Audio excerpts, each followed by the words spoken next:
Good afternoon, everyone. Welcome to the City of Delray Beach's regular commission meeting scheduled for Tuesday, February 6, 2024 at 5 p.m. Please call the roll. Mr. Frankel? Present. Mr. Long? Present. Mr. Boylston?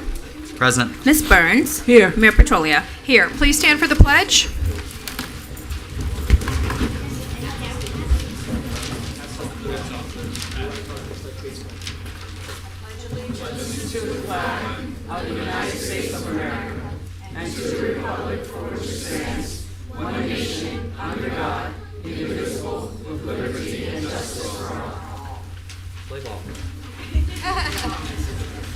We need the national anthem being sung.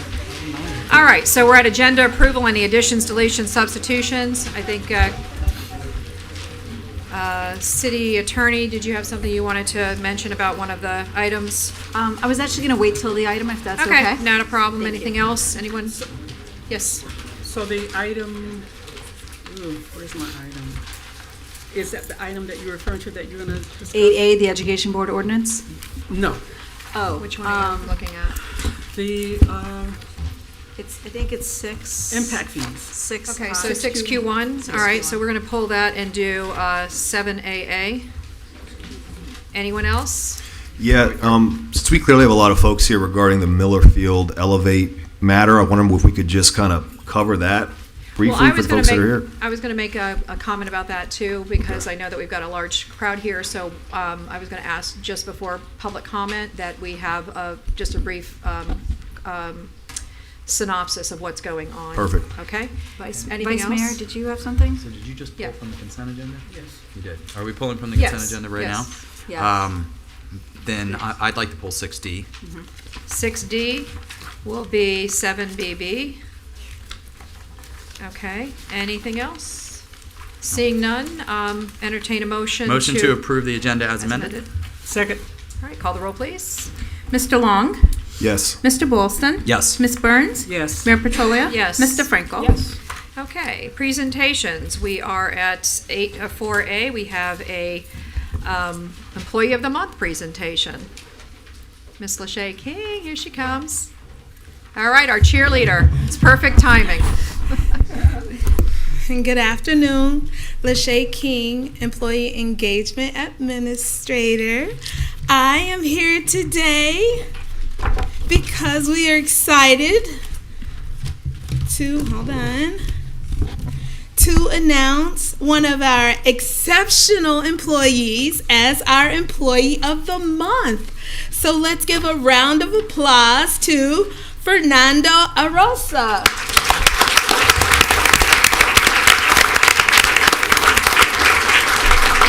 Director Jay Stacy will come up to let you know what he did to deserve this. We usually don't have such a strong audience for this, so this must be really exciting. Good afternoon, Mayor and Commissioners. Good afternoon, Jay. Jay Stacy, Chief Technology Officer. Before we get into some of the details of what Fernando has done for the city, I want to step back and talk about the genesis of his position. A little over 2 years ago, I met with Anthea to go over all the upcoming technology projects in her area, and I said we need to bring on a new position, a technical strategist. I said this position will not only be very technical, it will also work with your department to understand your business processes and be able to recommend and implement technical solutions to meet your needs. It will be dedicated to your department. And of course, she liked that. But then I said, because it's technology position, it needs to report directly to me. So she said, okay. She agreed to that too. But then came the kicker. I said, since it's dedicated to your department needs to pay the salary. Well, I'm not sure she saw that coming, but on a leap of faith, she agreed to that too. And so, with the help of HR, we created the job description and posted the job opening. And to be honest, I was pretty worried that we wouldn't be able to find someone with both the technical and project management skills that are needed for this role. I was thrilled when I saw Fernando's job application. We brought him in for an interview, and he wowed us all with his technical skills, his experience working with development services at another city, and his certifications in project management. So did he live up to the hype? Well, as the city's Chief Technology Officer, I can attest his technical skills are top-notch, and his technical abilities were critical to the implementation of recent technology advancements. But technical skills are only half the reason we hired him. So at this point, I'm going to turn it over to Anthea so she can talk about some of the other aspects of his role and how it's helped their department. Fantastic. But before that, we want Mr. Fernando Arosa to come up so we can give him a round of applause.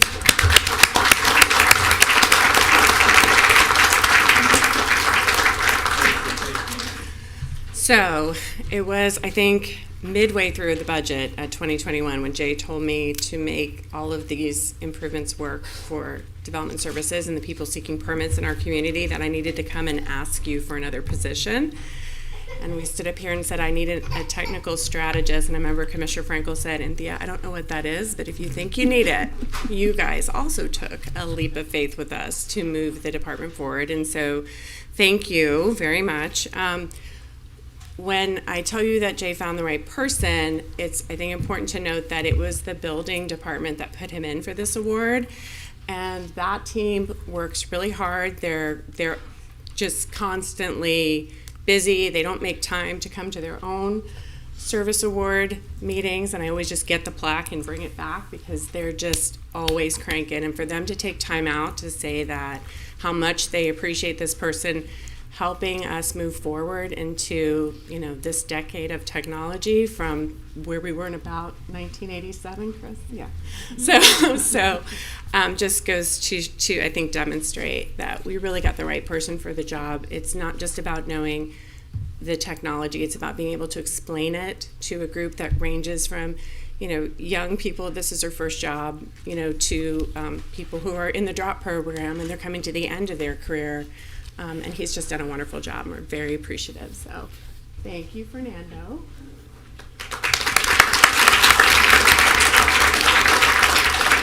All right, so here come the goodies. So come on over, Fernando. So on behalf of the city, the mayor, and the commission, we want to give you this beautiful plaque and a certificate for 8 hours off with pay.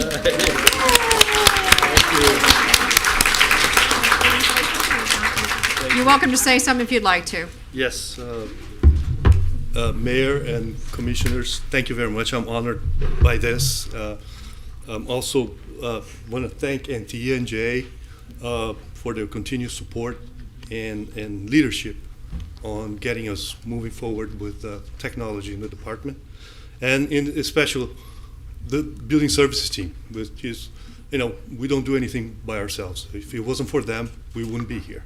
Especially our permitting supervisor, Chris Busen, and our building official, Steve Tobias, for their leadership and getting us moving forward. Thank you very much. Congratulations.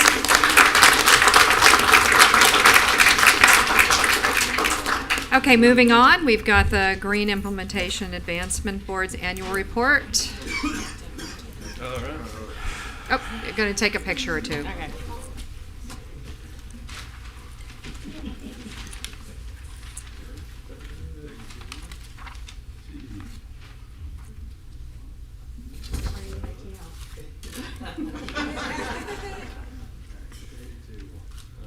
Thank you. All right, Mr. Edwards, you're up.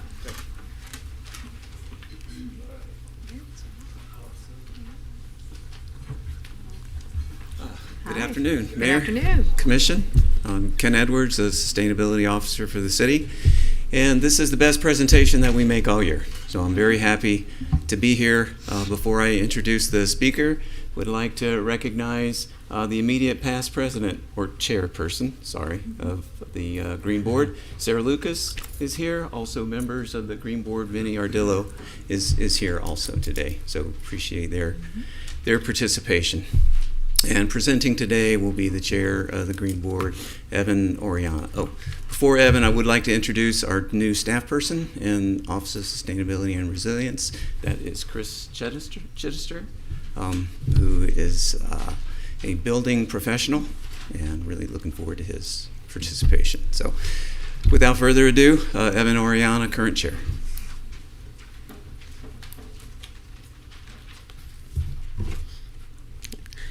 Good afternoon, Mayor, Commissioners. My name is Evan Oriana. I'm the current chair of the Green Implementation Advancement Board. We're going to present the 2024 annual report for you, which pretty much we have decided to split it into four priorities for the present and future. So we're going to review that and talk about a little of what we're going to be handling on as we go forwards. The Climate Action Plan, reduction in greenhouse gas emissions, trees, a very important topic for everything, solid and waste reduction as well. So just to start, Climate Action Plan we feel is imperative of any city, especially in coastal cities in Florida, around the country, the world, especially the way with certain coastal resilience issues are progressing. In review, the board did review other climate action plans of other local cities, counties, states, Florida, and in July 20th of last year, we sent a memo to the Commission recommending an adoption of this plan just for our future residents and our future generations. Our ongoing priorities currently is a 50% emission reduction by 2030, which we feel is very possible given the current track the city has been doing great strides in. City-specific recommendations to identify goals for a city-specific climate action plan. As we know, all cities are a little bit different depending on where we are in the state. And then we're going to see this last two priorities throughout everything, where environmental justice, we feel climate action is not just for one set of people, it's for everyone, all of our residents here in Delray. So we want to make sure everything we do has them in mind for everything. And then you can't have any action plan or anything when you talk about environmentalism without education and outreach, informing the public, informing everyone, our commissioners, everybody here, of just what we plan for in the future. Our next segment is a reduction in greenhouse gas emissions. In review, I think an amazing work done by the previous board.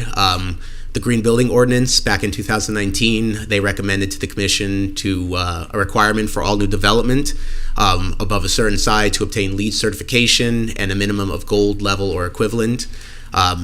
In November of 2022, Ordinance 3022 was passed, which basically put requirements on certain levels of buildings, whether it was under 15 to 50,000 square feet or higher than that. So just a great accomplishment and something to be proud of moving forwards. Greenhouse gas emission reduction presentation to the Commission back in 2023. And then our ongoing priorities is that 50% emission reduction by 2030. Greenhouse gas reduction efforts focusing on transportation and buildings, which the Green Ordinance will make huge strides for, as well as, again, environmental justice and outreach and education. We feel that the city especially, we lead by example, so educating our public, our citizens on what we plan to do is, again, super, super important, very key. Trees. Going back to Climate Action Plan, going back to greenhouse gas emission, trees are a great source of that, a great way to sequester carbon, to increase shade, viability in the city. In review, the status of project updates we've worked on, city property trees, 214 out of our 228 year 3 goal. We are well 90% there. It's just an amazing stride led by this board and the previous board as well. Tree giveaways, if anybody has been to them, they're amazing things. We've given away 967 trees out of our 1344 3-year goal, which is an amazing feat. Partnering with site trees, 51 out of that, out of the 228 goal. We have plans for 170 more. Those are solid plans. They're not just in talks. We have a strict program for that, so we're very excited on the progress for this, as well as our tree drop-off program initiated in January of this year. I have updated numbers that 60 plus is actually more about 120 plus. So very good progress by the board work. I'm very proud of that. The ongoing future priorities, our tree trust fund updates, monitor the survivability of trees planted, which is very important. We can't just give away trees. We have to make sure they're planted, they're growing, and they stick around for generations. Tree protection. And then the removal of dead or critical trees identified by that tree inventory. And then, of course, environmental justice and outreach. So just amazing, proud work by our Office of Sustainability and everyone involved. We have some photos of our partners, Community Greening in the city, doing tree giveaways. I have attended a few. I hope some people have picked up trees as well. Amazing stuff and amazing work by the city. And then lastly, solid waste and waste reduction. In review, we've sent a memo to the Commission recommending support for legislation to address major environmental issues caused by plastic pollution. As a coastal city, we don't have to talk about the amount of plastic we find on beach, but coastal cities are responsible for about 30% of residential plastic just because of our proximity to the ocean and ease of it getting there to our beaches, our nature areas. Recycling all in A1A for the Blue Flag certification. New sanitation administrator position in Neighborhood and Community Services Department. And then our ongoing and future priorities to really focus again on single-use plastics. It starts with straws. It was never about straws. We feel that we can make great strides in reminding people that. State legislative priorities regarding preemptions, recycling, which includes data collection, recycle rights to event, educating the public on the proper ways to do it. As well as keeping that environmental justice in mind as well.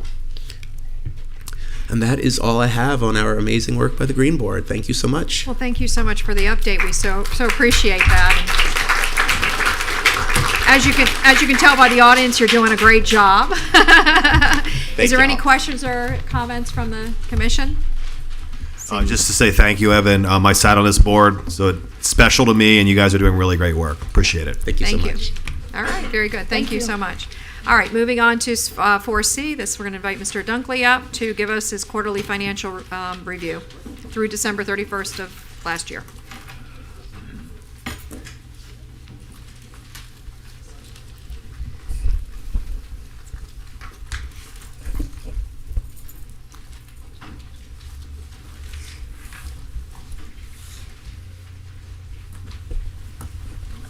Yes, good evening, Mayor, Vice Mayor, members of the Commission. Just would like to thank you for the opportunity for this allowing me the chance of giving you the city's budgetary performance through the last quarter. So basically, the city's budget is about $431 million, and the lion's share of which is concentrated into the green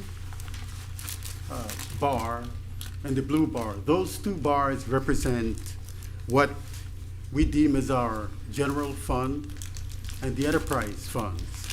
The general fund is what most residents constitute as the general city, which entails fire, police protection, parks, public works, and so forth. Coupled together, the general fund as well as the enterprise funds, which those are business-like entities, water, sewer, sanitation. Those comprise about 70% of the city's total budget. And for that reason, I'll be focusing primarily on those entities, those funds. The other funds pretty much make up funds which are either donor imposed or we're constrained as to how we could spend those funds. And so I won't belabor you too much on those because they're somewhat self-balancing. Mr. Dunkley, if I may just to clarify further. So the operating budget, total fund operating budget is a little over $332 million. So I think it's important if you can briefly distinguish that vis-a-vis the number you just shared at $430 million. Yeah, so the operating, the capital projects fund, as depicted by the chart, are pretty much our major long-term assets which are either funded by grants, bonds, things of that nature. So the operating budget has to be differentiated from the capital budget which is depicted on the slide.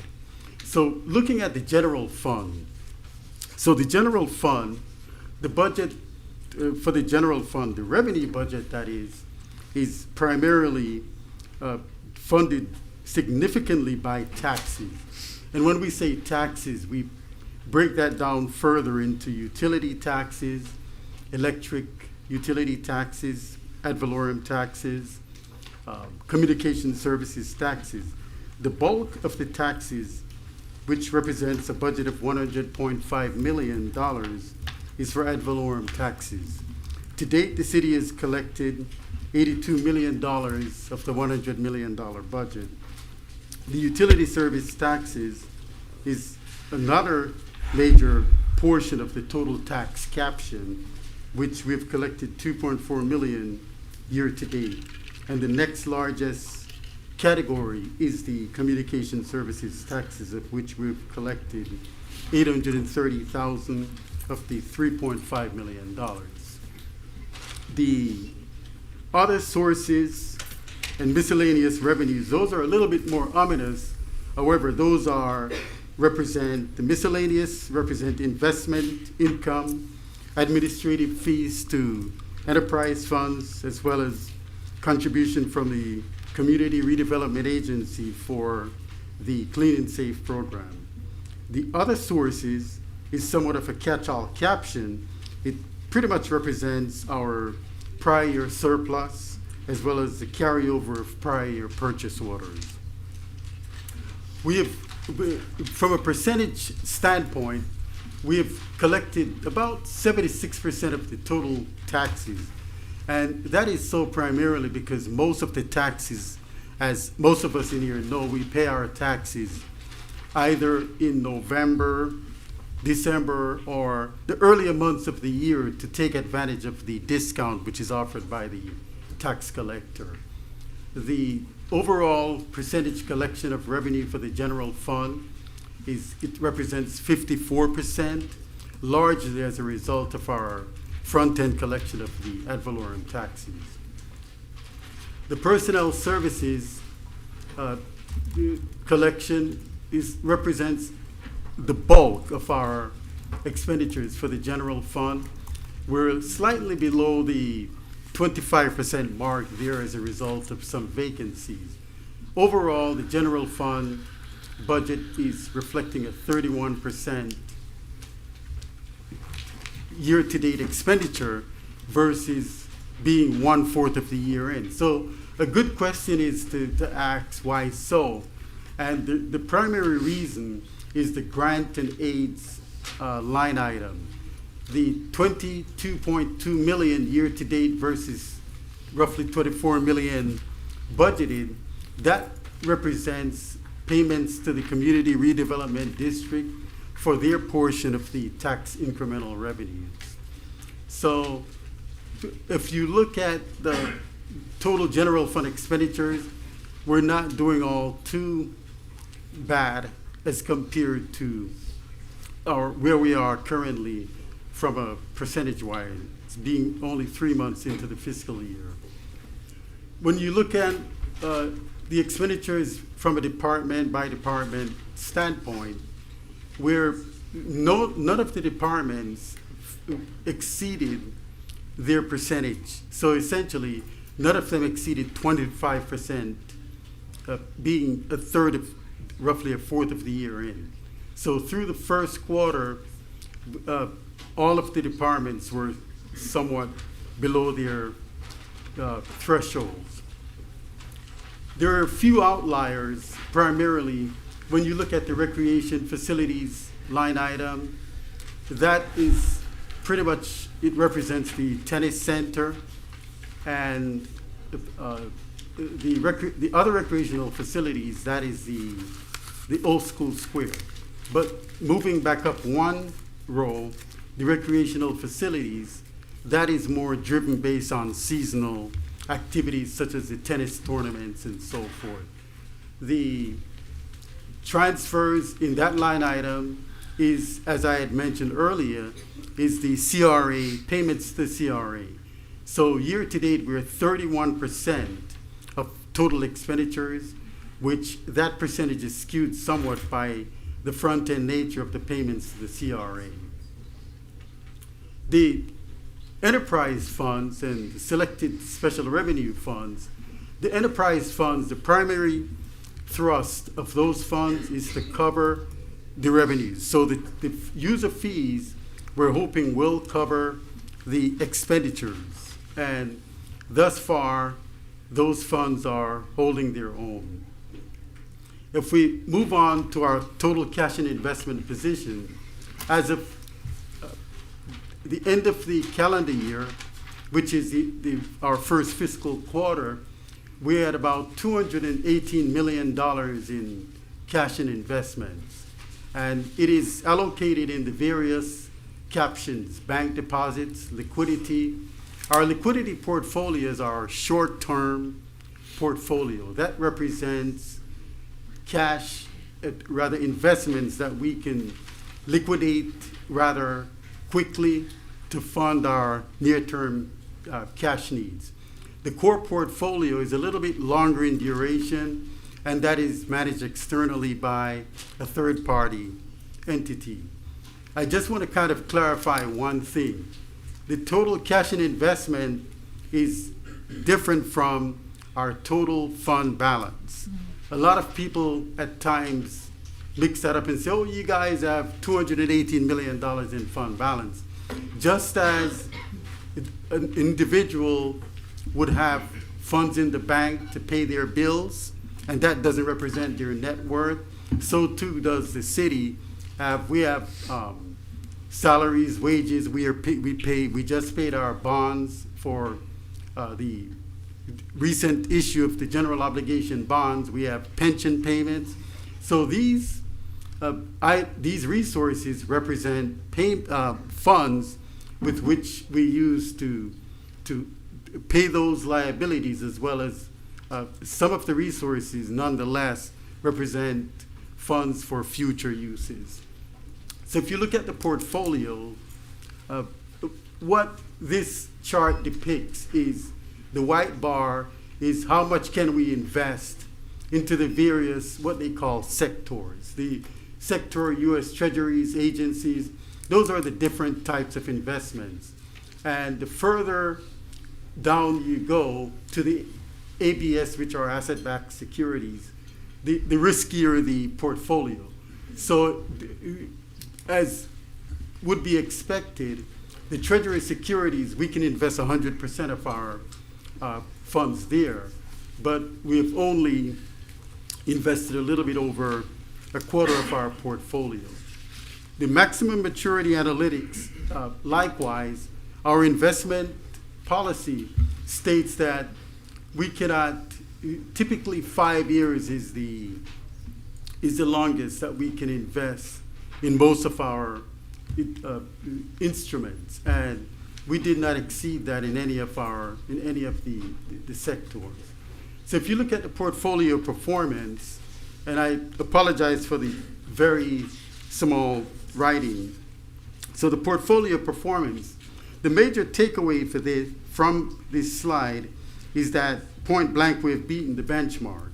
So the benchmark returned 249 over the quarter, and the city's portfolio returned 2.59%. Even net of fees, which is roughly 2 basis points, the city was beating the benchmark. And I want to just kind of point your attention to the top line where it says interest earned. If you look at the 3 months interest versus the 1 year, we're far ahead in terms of the rate of annual interest earnings. And basically what is occurring there is because interest rates have been on an upward tick. What I must say, however, the Federal Reserve, we do expect for them to cut interest rate. The Federal Open Market Committee has projected that there will be about 108 basis point reduction over the next year, and that's about 1.08%. So what that will do, it's going to affect the top line, which our interest earnings will decrease slightly. However, what the portfolio manager has done is somewhat he's doing what you call duration management, and he's holding on to the longer term investments, and that's exemplified by the portfolio holdings. Last quarter, the effective duration, which is a measure of interest rate sensitivity, was 1.69 for our portfolio, and this quarter it increased to 1.74. The benchmark was 1.76. So we're increasing our holdings, and what that will do is help to stabilize our earnings. And basically, that is the end of my presentation, and I'm available for any questions that you might have. Thank you, Mr. Dunkley. Great. Vice Mayor? No? Well, Did you? first I'll just say, kids, when you go to school tomorrow and your teachers ask you what you did last night, let them know you're reviewing the sector allocation analytics for the city of Delray Beach.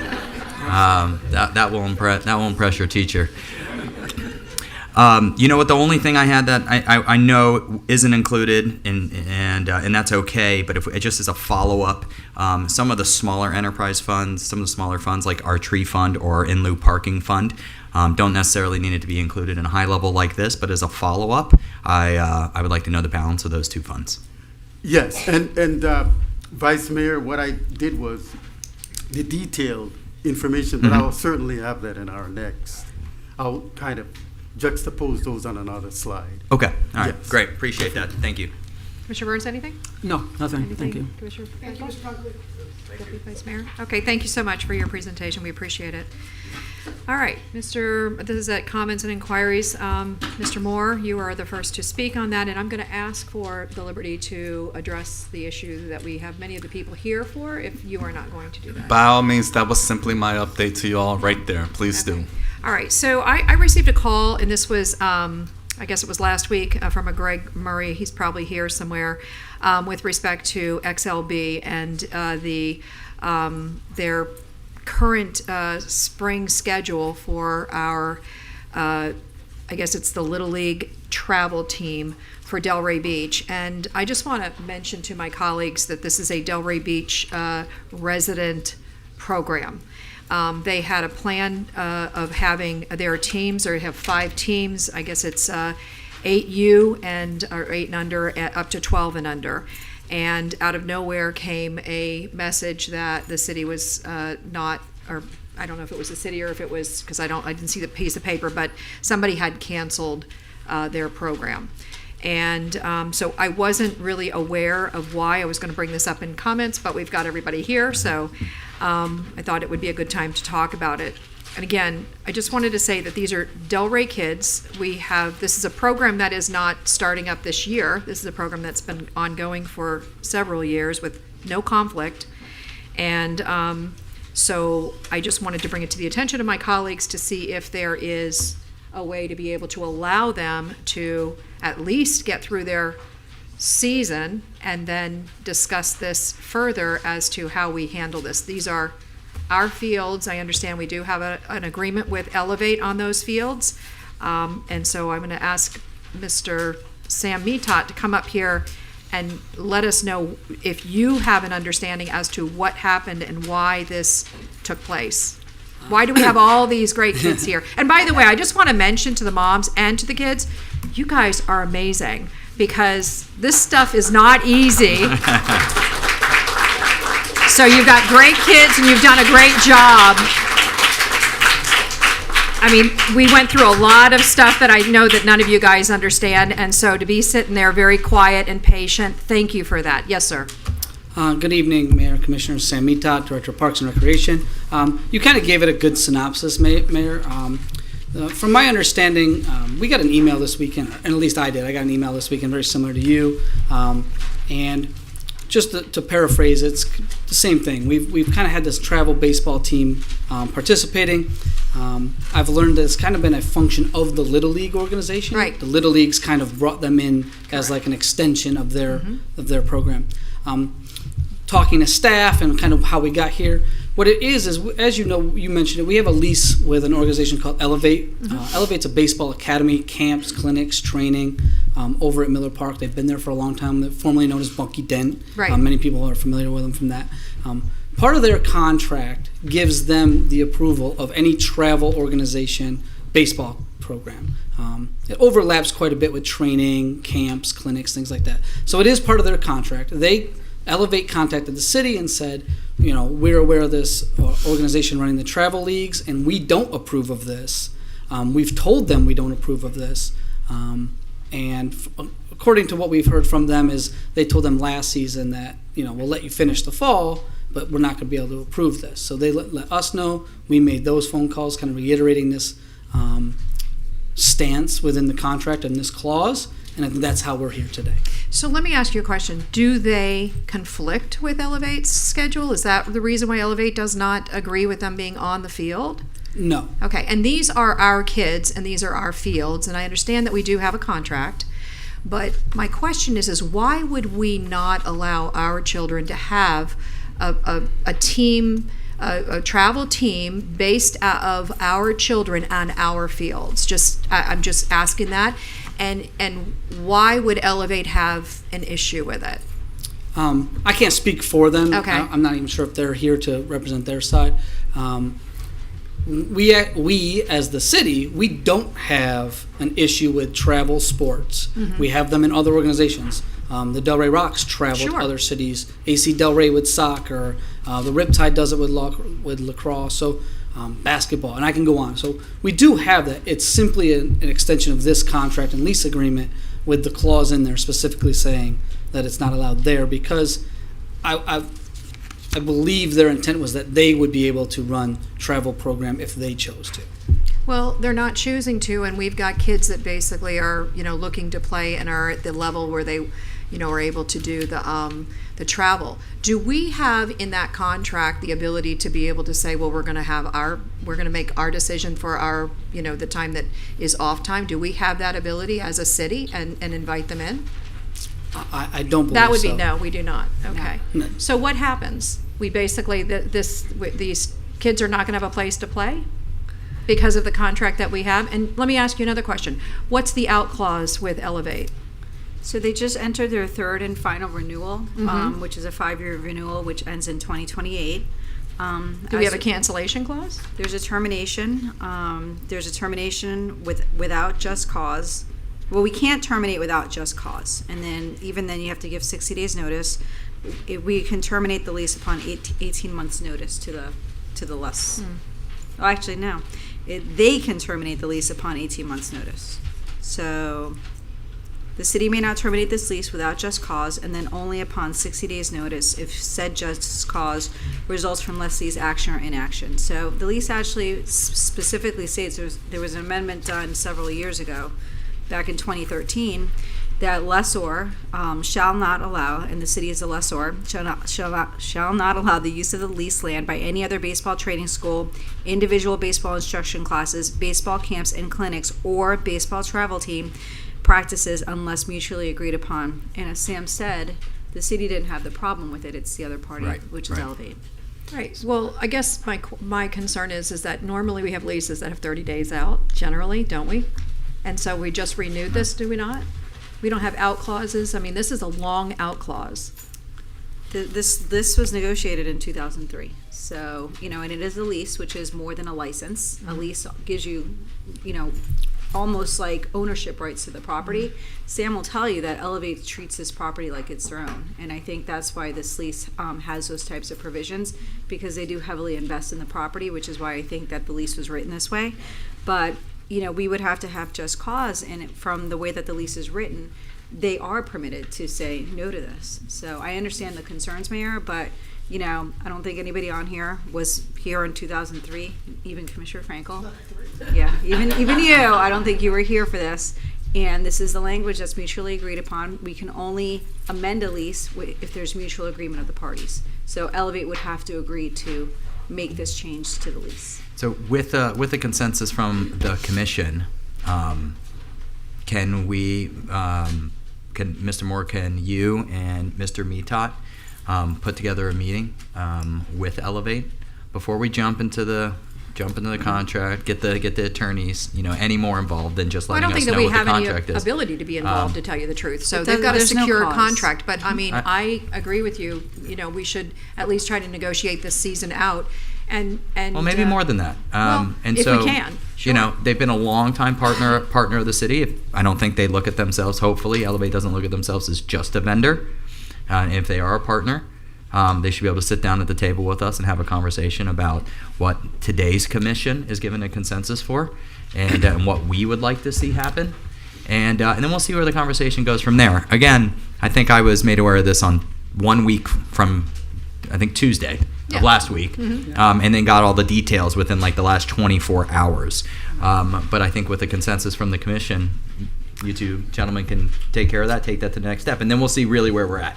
And We're ladies right and back gentlemen, here in 2 weeks, so. I appreciate the consensus. I'm more than happy to. Since I've been on board, Mr. Mitad and I, we've had an opportunity to meet with leadership previous to any of this. And of course, we are always at liberty to do what we can. So I'll be more than happy to make arrangements. We'll make this a hallmark discussion during tomorrow's executive leadership team meeting. And we'll therefore update the Mayor and City Commission in the coming weeks in terms of what opportunities are, in fact, available, if at all. Okay. And I have to also just add one thing, because I'm not so sure that when somebody was putting this together that they were thinking that, a travel team is normally, the best of the, players from all over.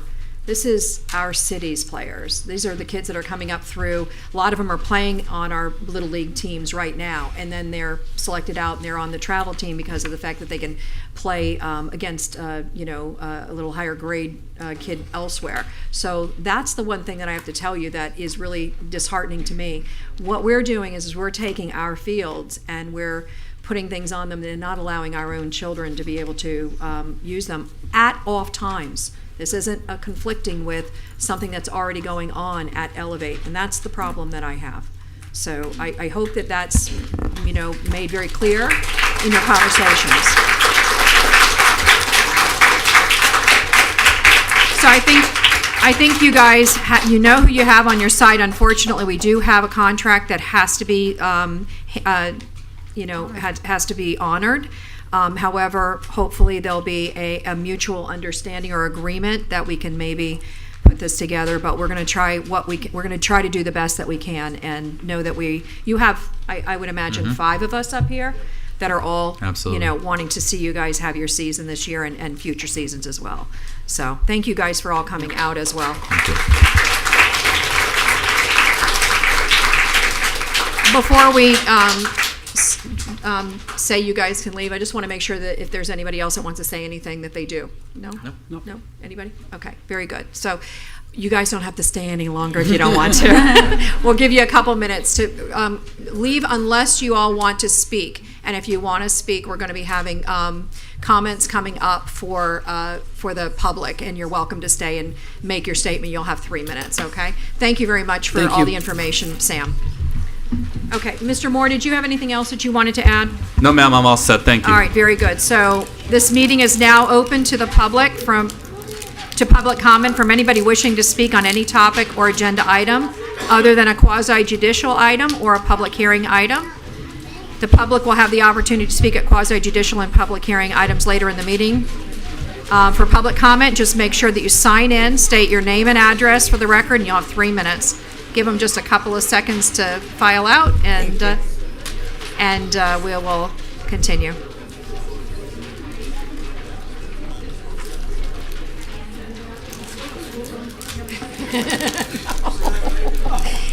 That's public safety. You'd think that they would be showing up for that, right? And look at it, cleared the room. All we have are staff left and a few stragglers.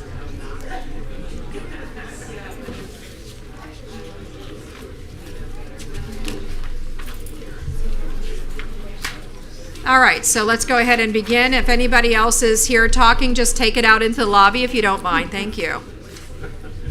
And thank you all for coming out. You got 3 minutes. Good evening, Mayor, Commissioners, City staff. I'm Sharon LaRue, the President and CEO of 211. I'm here this evening to say thank you very much for the proclamation designating February 211 Awareness Month. You see the 211 is the technical 211 awareness. Clever, right? So wanted to make sure that you and anyone in the audience is aware of what we're doing and the services that are available. We're the only 24/7 helpline and hotline serving this region. Last year in 2023, we responded to over 120,000 requests for help. So someone is available every single day, every hour of every day. Of those requests for help, 12 to 13 a day are suicide related. So you may have heard of the launch of the National Suicide Prevention Lifeline number, or the change from the long 800-digit number to the 988 number. Just to be clear, our team still answers that. We've answered that number as long as it's been in existence, and we answer it still as 988. So you can reach us by calling 211, you can reach us by dialing 988. And again, we just want to make sure that the residents of this area know that we're there. Last year we responded to 4,500 from Delray Beach identified residents, so who actually identified themselves as Delray Beach, and of those, just under 50 suicide related. So again, the need is great, and we are sad to see so many people struggling. One of the biggest areas of need is of course mental health addiction. Another is housing. But while we're sad to see that people are struggling, we are gratified that we're able to be there. So seeking help is as easy as dialing 211 and getting a trained caring person. So thank you for helping us with this awareness, and I'm sure I will see you all soon. Thank Have a you good so much evening. for doing such an important job for our city and for the cities surrounding us, because it really makes a difference, and it actually can make a difference in a person's life, and that's really amazing. So having that as a way of a means of somebody to be able to reach out when they're in crisis mode, it's everything. So you guys are doing a great job, and loved touring your facility and seeing how well you guys work together. So really, just you've got it happening over there. Thank you for that. Thank you so much for those kind words. And we are, I would extend the invitation to anyone that's interested in seeing the work firsthand. We are operating out of literally a falling down warehouse. I know. So we have launched a capital campaign, and we are about $4 million into the $6 million goal, Beautiful. and we hope to be building soon. I'm so glad you mentioned that. Yes. Thank you. Yes. Okay. All Thank right. you very You much. got it. Bye. All right. Good afternoon, afternoon. and Stacy Wright, 225 Southwest 7th Avenue, Mayor, Commissioners. I am Black History Delray. Black History Month is observed February of every year. February 1st began the month-long celebration of I Am Black History Delray. We started the event with a 4 p.m. drum roll, connecting with our ancestors. We also had a moment in time recognizing our seniors and celebrating a list of 33 plus of 89 years old, the oldest being 104. Stories, we also launched our Stories from the Set. That has been at the Spady Museum. I invite you all to go by and see that. It really is educational, and not only just for you, it's for me as well. Throughout the month of celebration, like we will be on Sundays recognizing our Black churches. Mondays, we will be spotlighting Delray Black history, and Delray has a lot of Black history. Tuesdays, we will have Black music eras. We will go from the blues all the way up to hip hop. Wednesday, we will have the importance of the Black church, and Thursday, we all got to have some fun in there. We have game night every Thursday. We are looking at Saturday, Jazz in the Park at Pompey Park, which is being hosted by Pompey Park. I Am Black History is a month of African American history set by Yvonne Lee Odom's integration of local schools in Delray. Nathaniel Tucker, first Black athlete to be drafted by a pro team back in the 1950s. Mr. Winston Davis, our first Black mailman. Larry Leverett, who was one of 4 people that went to Delray Beach and started the movement in integrating Delray Beach. We also have Bishop Wilson Hudson, who's the organizer of our neighborhood association. And we have many more events that are scheduled. We're inviting you all out to come out. I will email each and every one of you a schedule, a calendar of the events. And now I just ask that you attend. If you can, please attend the event. Some of you have already. And I'm asking that you recognize the month of February. I am Black History Delray. Thank you. Yes, sir. I have nothing to say because we have more serious business than my sort of less than serious idea. Thank you. Okay. What's your name and address? Oh, that was it, huh? It didn't say anything. Yes, ma'am. Greetings. My name is Angela Hill. I'm at 1101 Northwest 3rd Terrace, Delray Beach, Florida. I come to you all today simply to introduce to some and to present to others the Incredible Hope Foundation. We are a nonprofit. We were organized 3 years ago, so we're just hitting the pavement, and we're garnering the support of our commish, the DAOS, in all our endeavors and all that we do. Our mission here is just to provide and advocate equitable services, education, funds for breast cancer. We're starting off with breast cancer. We're hoping to go into some of the other cancers that are affecting and impacting, the brown and colored individuals, because they tend to be impacted at a higher rate than the Europeans, although they are a minority. So for that reason, we knew that there was a need, and for that reason, we founded this organization. So we're just simply introducing ourselves this evening. We're asking that if you see our name come up and you hear the Incredible Hope, that you come behind us, you support us in whatever that looks like at that time. So tonight we just simply want to introduce ourselves again. I'm Angela Hill. I'm the chair for the Incredible Hope Foundation, and I look forward to doing great things. We do have, and some of you have participated last year, and we have it again this year, October the 12th and 13th. So October the 12th and 13th, we have the Incredible Hope Walk, which is at Anchor Park, and then we have what we call a day party at Benvenuto. So I look forward to seeing all of you this year in support of our event. Again, the Incredible Hope Foundation. Thank you. Yes, ma'am. Thank you, Angela Hill. I am also a part of the Incredible Hope Foundation as well. I am Andrea Bruton, 703 Place Tavant in Delray Beach, Florida. Greetings, Commission, Mayor, City Manager, and the Attorney, and all on the dais.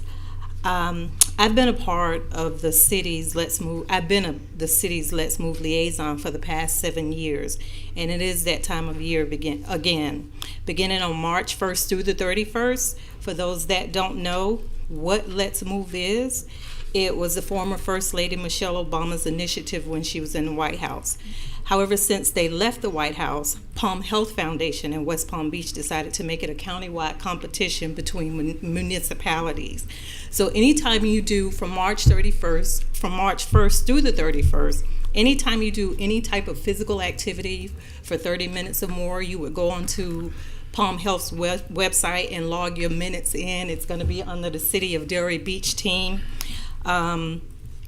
We have been the team to beat for the past 7 years. We've battled it out with Wellington for the last 3 or 4 years, and we've come up short.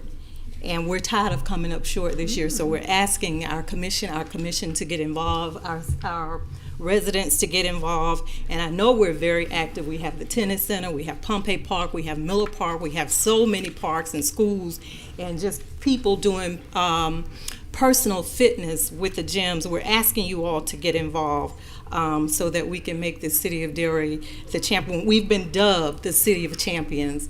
So I'm asking you all to help us out and let us live up to that name of the City of Champions. Thank you. Thank you. Yes, ma'am.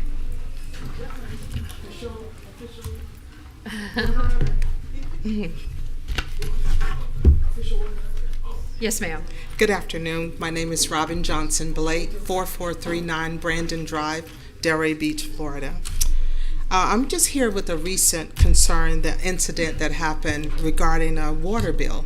I actually was out of town, and my water bill was a little delay in payment, but I paid it, and I called to the city to check on, if they had received payment, because they sent out a bill that was double.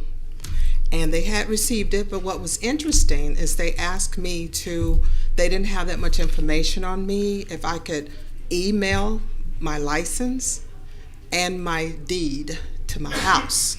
I thought that was real interesting for them to ask for my deed. So I said I didn't feel comfortable with emailing that information because of identity theft, and I said I'll bring it in. So I brought it into the office over there, and they did not take it. They told me that was an option, that I could bring it in to show that, but I thought it was real odd. So I asked a couple friends of mine, I said, have they ever asked for that information? I've had this account since 1991. Wow. We paid on time. I'm a really good customer. I pay my taxes. So I just thought that was interesting. So I thought I would bring that to your attention today. Thank you. Thank you. Mr. Moore, can you check into why that would be a deed being asked for, just a person? Yes, ma'am. If I may, Ms. Blake. Yes. What I'd like to do is to be able to follow up with you tomorrow to get some clarification. It's Ms. Johnson Blake. Okay, thank you. Yep, Miss Robin Johnson Blake. Thank I you. took your name down, and if you would come to the dais for a second, I'll provide you my business card. That way we can follow up with you in the next day or so in terms of clarity, and I'll be happy to offer that direction. Thank you. Thank you very much. Done. Appreciate it. Yes, sir. Hi. Hi. Bob Cantwell, 107 East Heritage Club. Mayor, Commissioners. I just want to bring something to your attention. I have used the My Delray Beach app. I have spoken to many people about the restroom that is at the corner of the southwest corner of A1A and Atlantic. I would invite each of you to stop by there this next week and be aware of the condition of that restroom. And I'm here to ask you to either close it or fix it. There is a hole in the wall behind the women's toilet. We have had overflow situations where they have come into the visitor center and down the street and into the sewer system. It is the saddest thing in the world that we have such an incredible beach, such an incredible city, and we have the worst restroom I have seen in any city anywhere in the world. So please check on that, and I will be putting it on my Delray Beach app again tomorrow, and I hope that you will check it out and not allow this to continue. It's terrible. Thank you, Mr. Cantwell. Madam Mayor, if I may be Yes. inclined to respond. Yes. So there is an imminent program to get that all squared away coming up very soon. I've had an opportunity to visit the facility myself, living here, working here, and that whole bit. So please feel free to include that as part of the app distribution. Okay. Nevertheless, the appropriate departments will be executing an improvement program soon. Thank you. You're welcome. Thank you very much. Thank you. Yes, sir. Good evening. Thank you, guys. My name is Ryan Lamb, owner You of were a XLB. previous president or something, or No. I heard your name somehow. Well, I started XLB training. Okay. And I just wanted to shed a little bit more light on why the organization really came into place, especially here in Delray.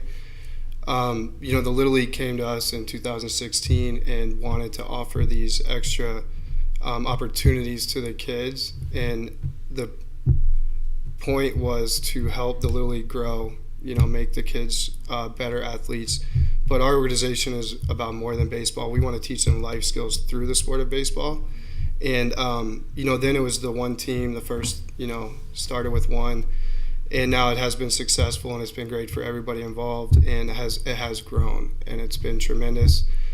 Elevate was aware of it when it started, and they've been aware of it all along. So that's why we were so caught off guard by this. And, I did reach out to Vice Mayor Boylston, and I apologize on the short notice, but we did just find out about this on January 26th officially. So that's kind of why we're in this position. In the short term, obviously we would love to finish our season for these guys. because it is about the kids, and they're the ones, unfortunately, that are going to get affected by this the most. Long term, we would love to have the opportunity to put something in place so we can continue to grow this program and help the youth athletes here in the Delray Beach community. So thank you for your time. I just wanted to share a little bit of how we got to this point and why we're actually doing this with the kids. So you've been having this program since 2016, you said? Yes, ma'am. Okay.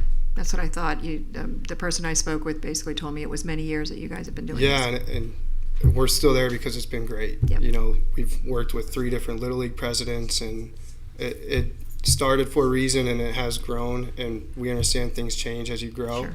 And we're happy to change, and we're happy to work together with the city. So thank you. Thank you, sir. Yes, sir. Well said, Ryan. I'm Greg Murray, just another representative from XLB. Thank you, Hi. Shelley. Yes. The way that you all handled that conversation earlier, just how intentional you were with your thoughts and comments, I really appreciate that. I'll take that with me forever, regardless of what the result of this actually is. My overall point is I understand there's a lease, and frankly, we've benefited from Elevate's maintenance of the fields. That's been a great partnership. But it is, in my opinion, very nonsensical at this point. And I understand the terms of the lease precludes travel companies, but I urge Ms. Geelan to please look a little deeper into this lease. If you're looking for ways to establish another partnership with another good company doing good for the community, which is really all this has been, and I want to reiterate what Ryan said, the Little League came to us. So we, at the time, why would we say no to that? Why would we say no to the Little League, Delray Beach, asking us to provide a higher level training? There's no mention of games in the lease, just something for you all to know as you talk about this. It does say specifically practices, clinics, what have you. But that's just a thread that I'd like for you to explore. If we have to carve up the terms of the lease in order to get anything meaningful done, that would at least give us a way to finish out this season that maybe you all could palate in terms of when you look at a legal agreement and then subjective decisions that you need to make later. I do appreciate the attention on this matter. I can assure you, you saw the sign of strength tonight. This is affecting 55 children, and it's going to be pretty hard to run a Little League if the taste that's left in everybody's mouth is we're not allowed to play this level of baseball, something that we've all benefited from for years. It's going to be hard to keep 55 more kids wanting to play at Delray Beach National Little League when, in fact, it was Delray Beach National Little League that asked this travel company to come in and do this. So in a nutshell, it's a lease, I understand, was signed in 2003 that has 5-year reviewable periods, but at some point, something that doesn't make sense has to be re-reviewed, and somebody can make some logic if there's something else that could be done. This is not Elevate versus XLB. We both can exist there on good terms. We've been doing it for years. So I ask you to just please do exactly what you said you were going to do, and I would love to know the result of that. And we'll show up at any time. And if you bring Elevate and us to the table together, I so welcome that, because I do think that there's a way for both organizations to be very synergistic and help each other. It doesn't have to be one versus the other. Thank you very much for listening. Great. Thank you so much. Yes, ma'am. Hi, good evening, everyone. Laura Simon, the Downtown Development Authority. Just wanted to bring to your attention tonight that we have a opening of a new exhibition at the Cornell Art Museum this Friday night. It is Reimagining Palm Beach. It's a tribute to, and there's an unveiling that will be happening there, but it is going to be very exciting, and we hope everyone will be there at 6 to 9. It's free to the public, and I have some invitations to share with the commission. I know you all received an email, but it's been a busy time in downtown, and I appreciate the city's support throughout this entire month of January with all of the events, and even just this past weekend with numerous events throughout the downtown area. Between all departments, the police, the fire, Parks and Recreation, code, everyone working together, electricians, to make everything happen here, traffic. It's been a lot, and I know the residents have felt it. And but we do appreciate all the services that everybody's doing and the great work that everybody's working together on to make this city flourish and do great things for our community. So But do please come out to the museum, a whole new exhibition. It's going to be fabulous. So just we hope everybody will attend. Thank you. Thank you very much. Anyone else? Seeing no one, public comment is closed. Moving on to consent agenda, I forgot to pull one item, and it's just to make some corrections, and that's the City Commission meeting minutes for January 4th. So if you'll give me that. 7cc? Yep, I'll move it to 7cc, if that's okay. And then entertain a motion to approve as amended. So moved. Second. All right, let's call the roll, please. Mr. Boylston? Yes. Ms. Burns? Yes. Mayor Petrolia? Yes. Mr. Frankel? Yes. Mr. Long? Yes. All right, first pulled from the consent agenda was 6Q1, which are impact fees. I believe that Commissioner Burns pulled that. It was, it's now 7AA, so 6Q1. Yes, I wanted to get some clarification on this. I think I was under one impression, and now I think there was some clarity that was provided, but I'm a little short of the clarity. So now, is this a tax imposed on the residents? No, ma'am. Okay, go ahead. So this is not at all that. This is not an assessment on existing residents and stakeholders. What we're contemplating is a review, study, new impact fees resulting from new development only. New development only, future development. New development, future development. Yes, ma'am. Not residents. Not current residents, not current residents, not current stakeholders. No, she's not asking that question. She's asking future builds, as in residential builds, would that be included in the impact? Or are we talking about developments as in large developments? Because I think we had that conversation, and I'm confused as well. So you said yes, that included homes and anything that's being built, any development. So I'm questioning. Maybe I can add some clarity. Well, So- I would hope somebody can, so yeah, okay, go ahead. So I'll give it a go. So currently, the city has an impact fee for parks. So every new residential unit or hotel room pays a $500 fee with their building permit that goes to support parks maintenance and other things. And it hasn't been reviewed for decades. It's the same fee it's always been. Mm-hmm. Most other communities have an impact fee for new development, including commercial new development related to public safety impacts for fire, police officers, public buildings, and then ultimately also mobility. We only have the parks fee and then the transportation fees that we collect and transmit to the county. So this was an analysis of comparing us to our neighbors, and the results of that analysis would come back to you at that time to decide which fees you would want to levy if you want to put a threshold exempting affordable housing from paying it, or single family, whatever it is. But we don't have that mechanism.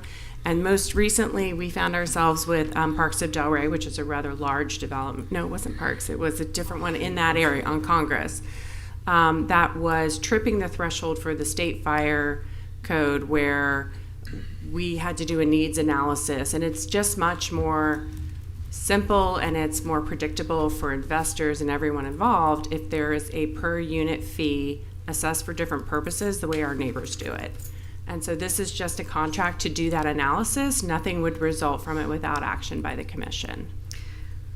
Anything else? No, that's okay. it. So I understand what you're attempting to do, but I kind of feel like the horse is out of the barn, so to speak. We're doing this in a retroactive fashion because we don't have something on the books, and most of these larger developments have been able to skate by without having to really put those impact. They weren't able to help us with the impact fees, and to now be looking at it from anybody who's building, I know you said we can go ahead and exclude like single family homes, those types of things. I just find it to be, that would be probably the only way that I would consider it. I know I probably won't be here when it happens, Okay. but to continue to impact the end user, not the developers, not the ones that are coming in with the big, huge, impactful businesses and developments, seems contrary to what we want to do from my perspective.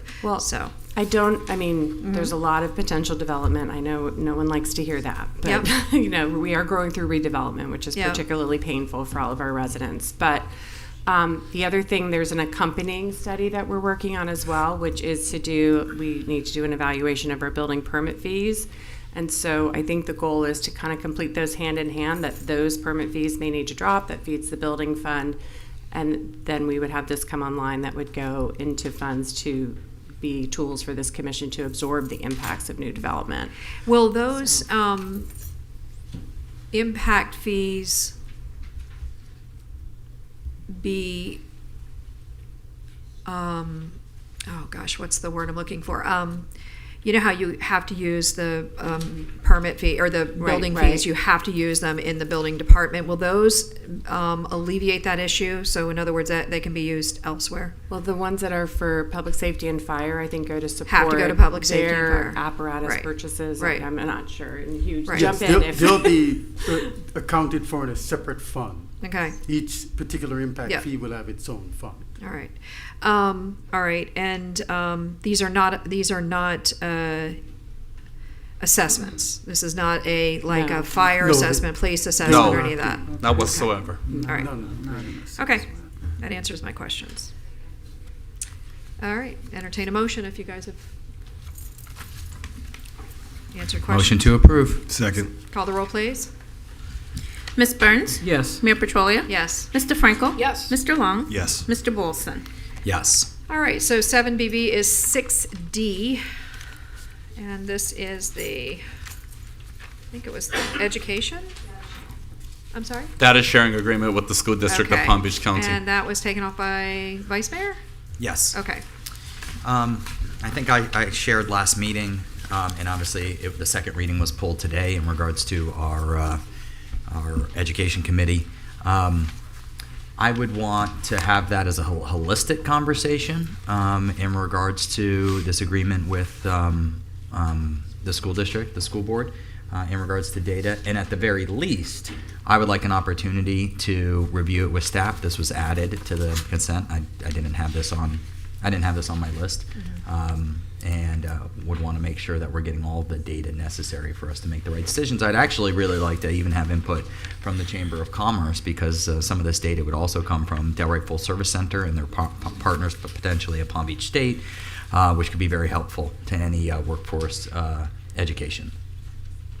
All right, very good. I would also, I was going to pull it if you didn't, Okay. because I think that, when Mr. Ferguson came in here, school board member came in and gave us the stats, they were quite shocking. And there is limited data being asked for from this interlocal agreement. So my feeling is that the interlocal agreement needs to be updated, more data needs to be given, so that when you do determine what is going to happen with the education board, they are dealing with a lot more data than just what is currently in this, student information ILA or interlocal agreement. So my thoughts is that we need to expand it. We have the opportunity. It's an interlocal agreement that we're talking about. So I'd like to also update it, if possible. If So we you have the just want support. to table this? I think so. Yeah. Okay, so we'll postpone it. All right. Okay. Do we need a motion or anything on that? No. Terry, do you need a motion if we just table it? No.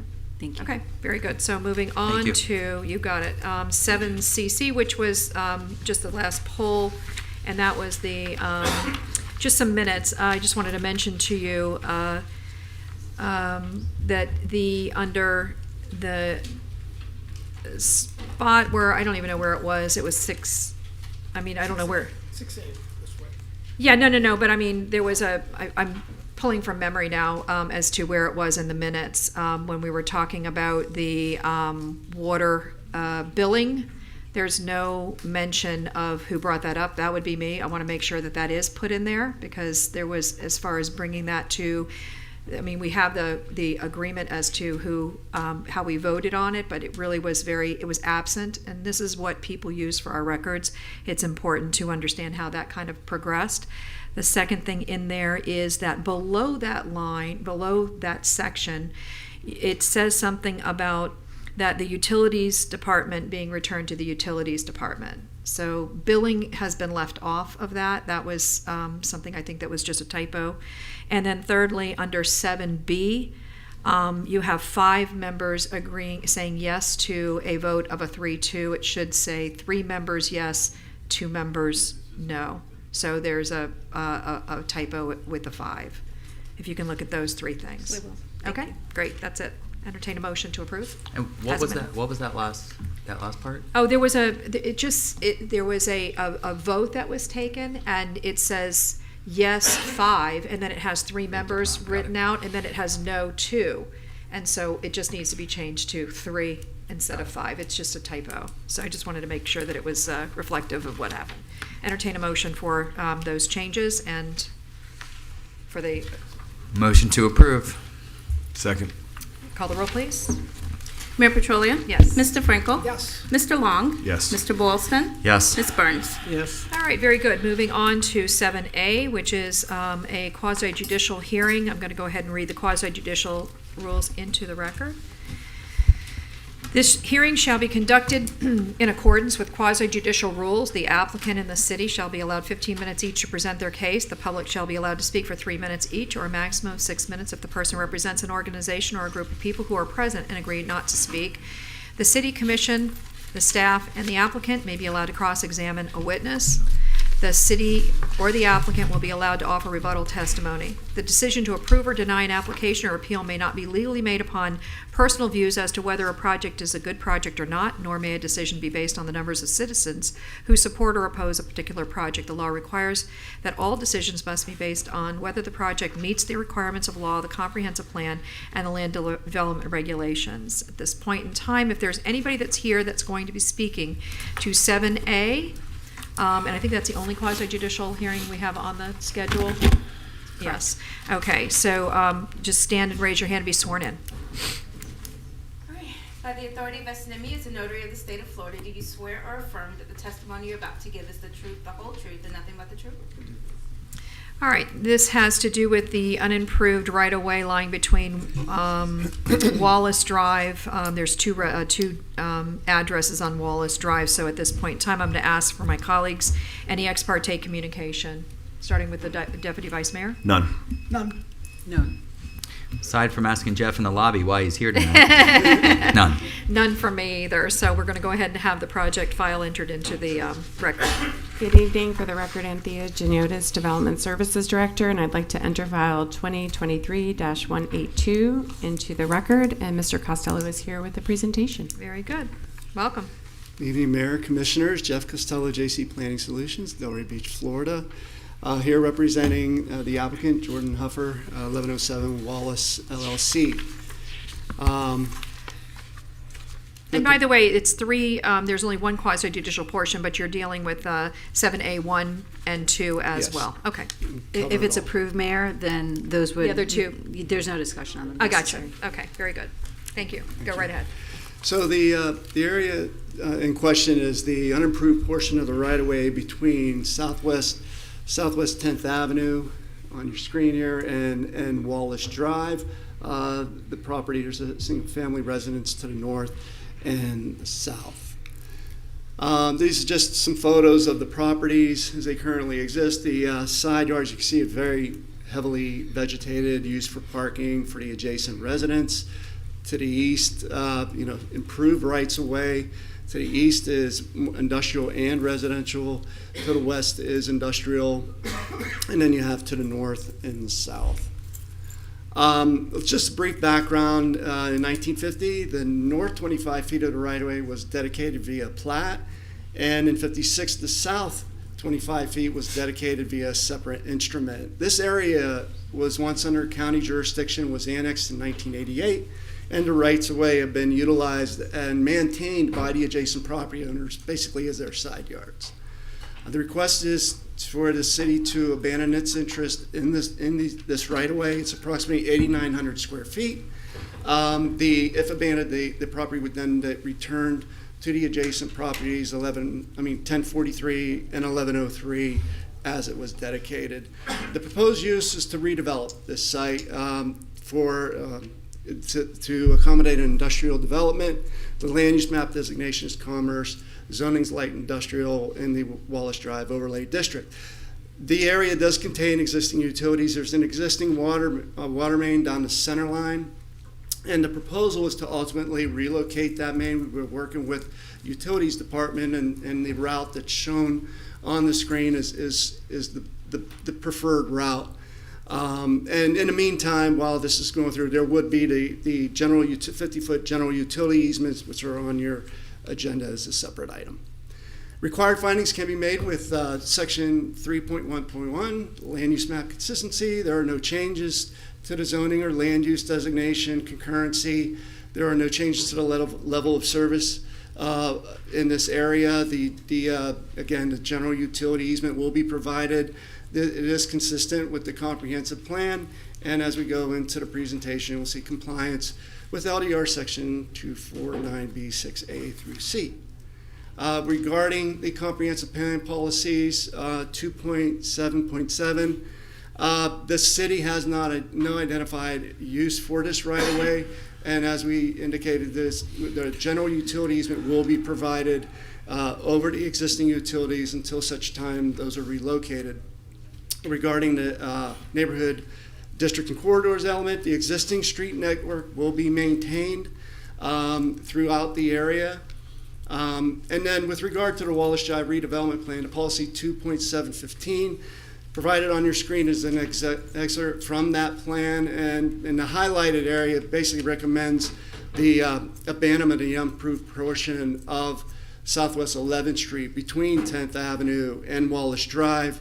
It talks about the roadway to configuration does not warrant another intersection in close proximity to the intersection to the north, and additional access is not needed to the adjacent properties. They have access to Wallace Drive or 10th Avenue.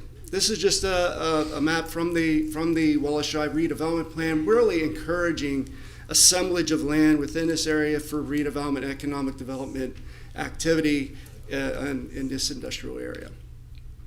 Positive findings can be made with LDR sections 249B6A through C.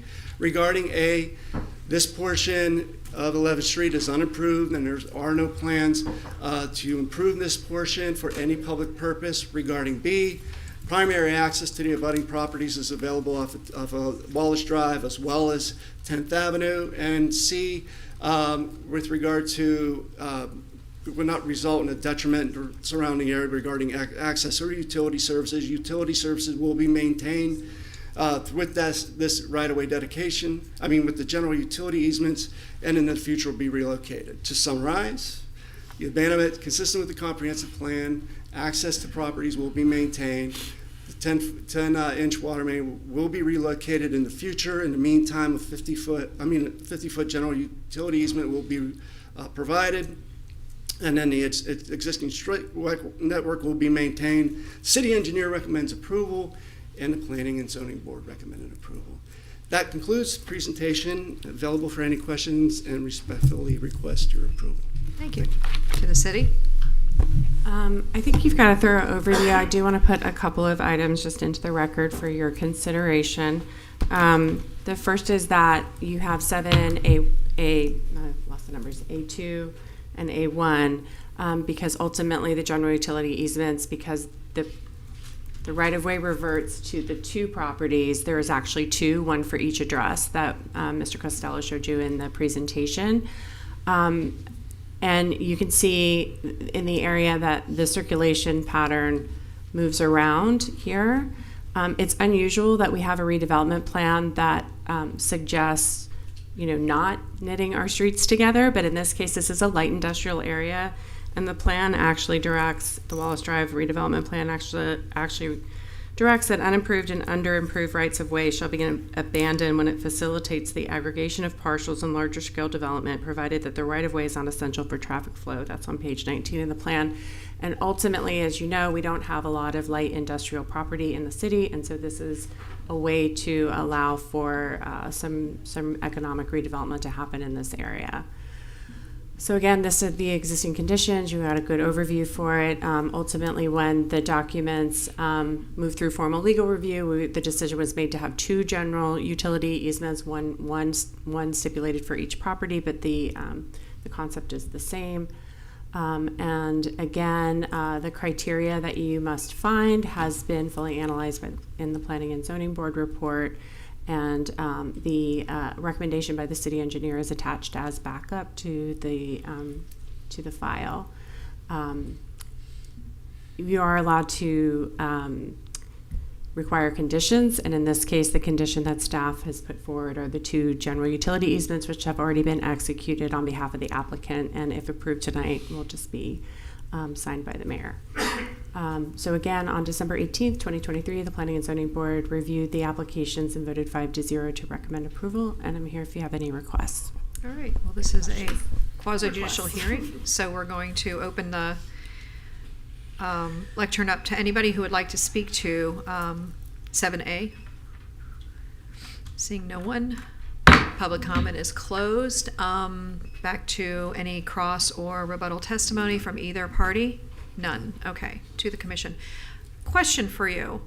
Why, if this is property that's cities and we're just abandoning it, why would we just abandon and not surplus it or, auction or sell or, get something out of it? It just seems like it's quite a bit of property to just hand over.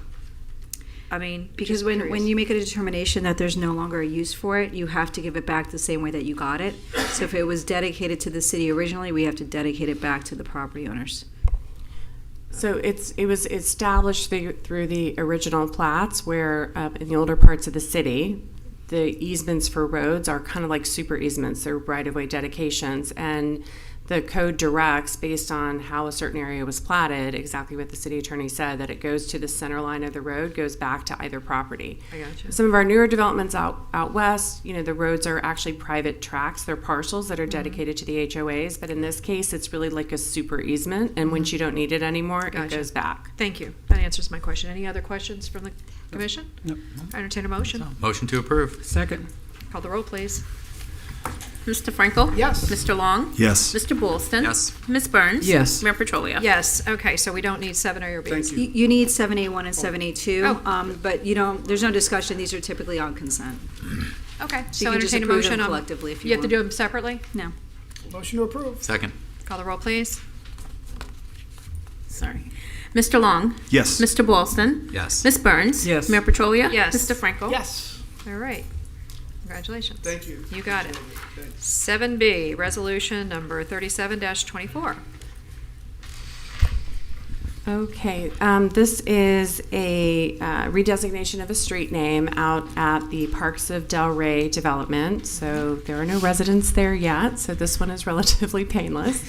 But ultimately, when the plat and the plans came through, there were the developers, they choose some of the names and staff reviews them, and it came to our attention that the drive that they had established as Palm Drive in the unincorporated county, actually I think I have a slide of where it is. You can't duplicate per our naming.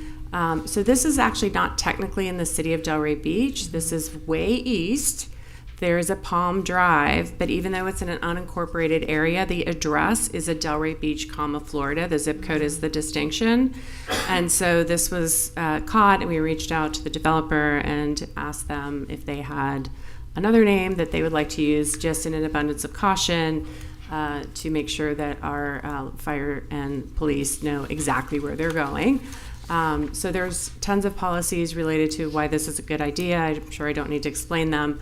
And on January 22nd, 2024, Planning and Zoning Board reviewed this and voted 4-0 to recommend approval of the change. Very good. To the commission, anything? Entertain a motion. Motion to approve. Second. Call the roll.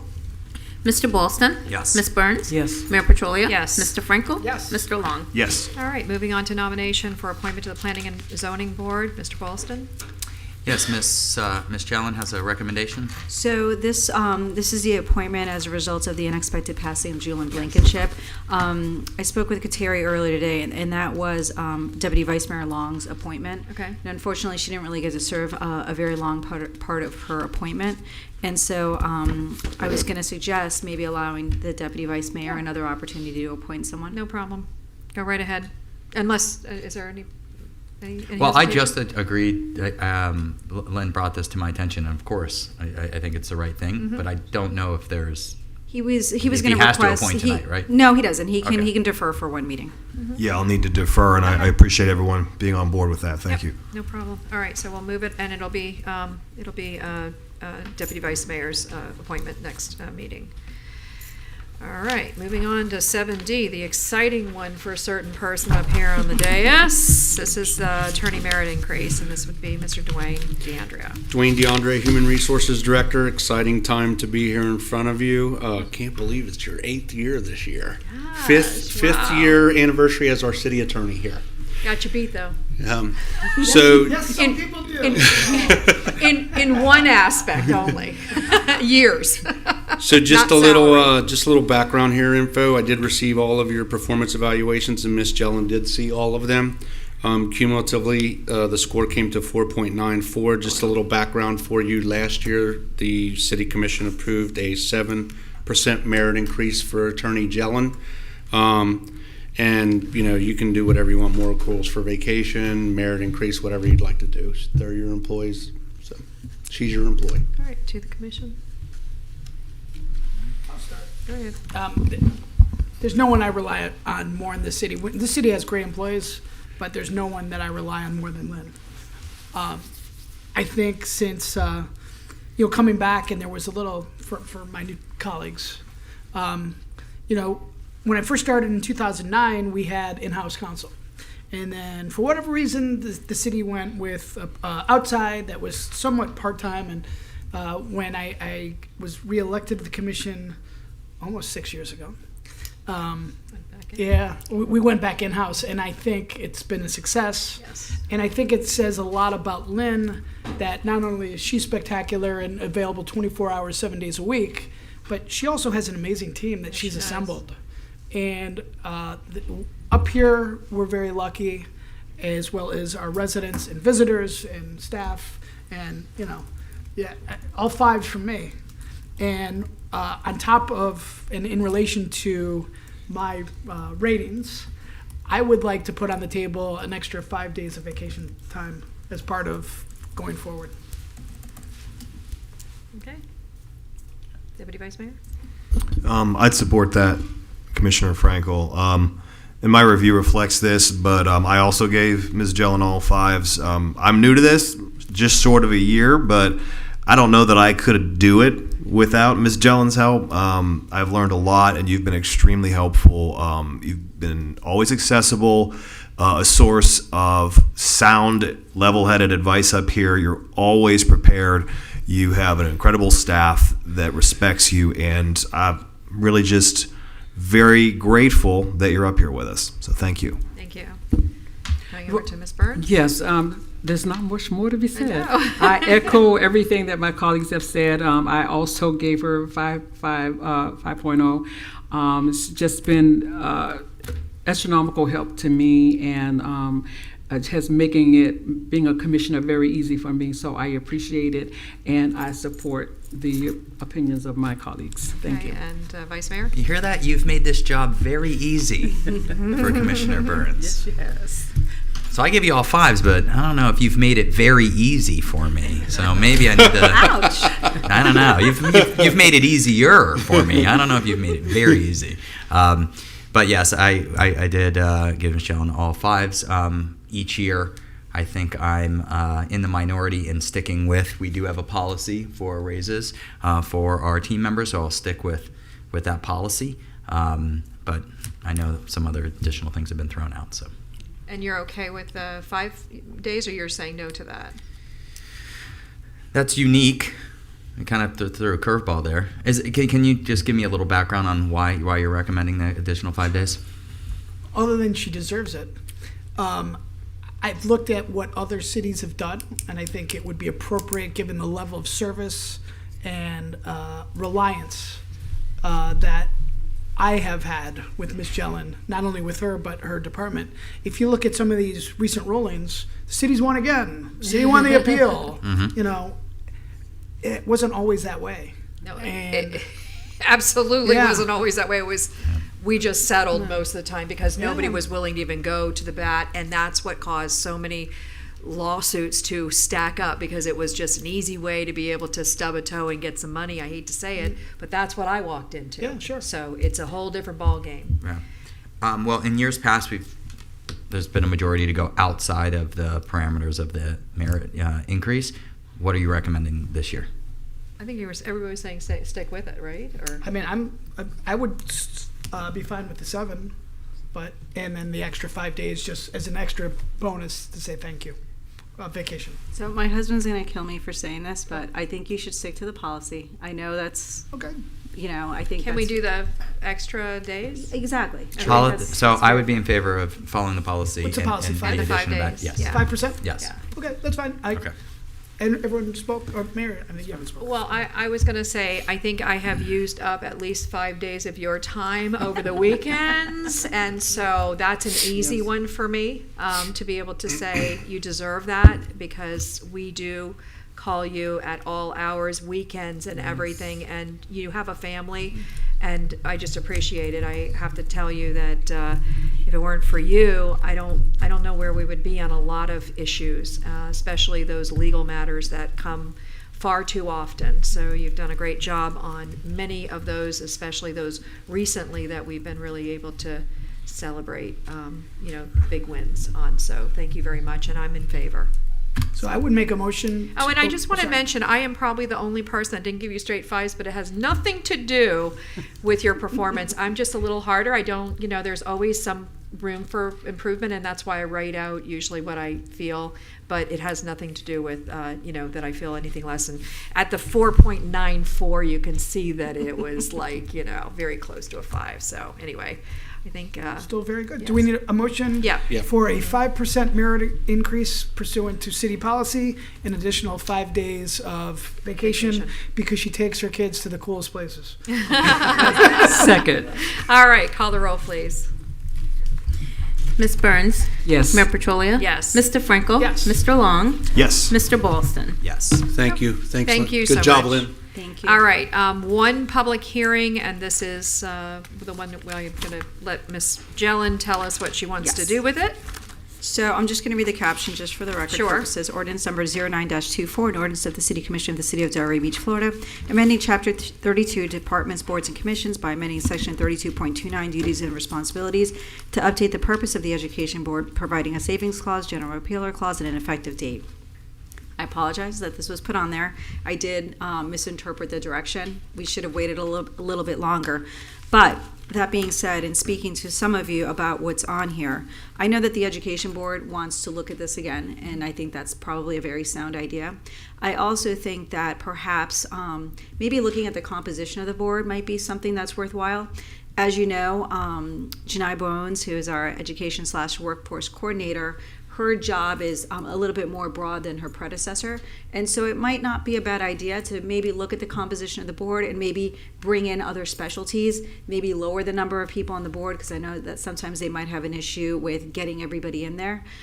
So what I think we should do, and Commissioner Johnson's not here, but I think we should maybe workshop it.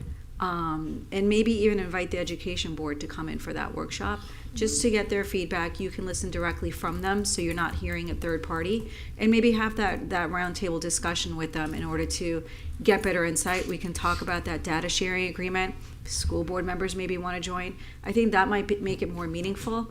I can tell you that we had a really hard time coming up with, what is this board really going to do?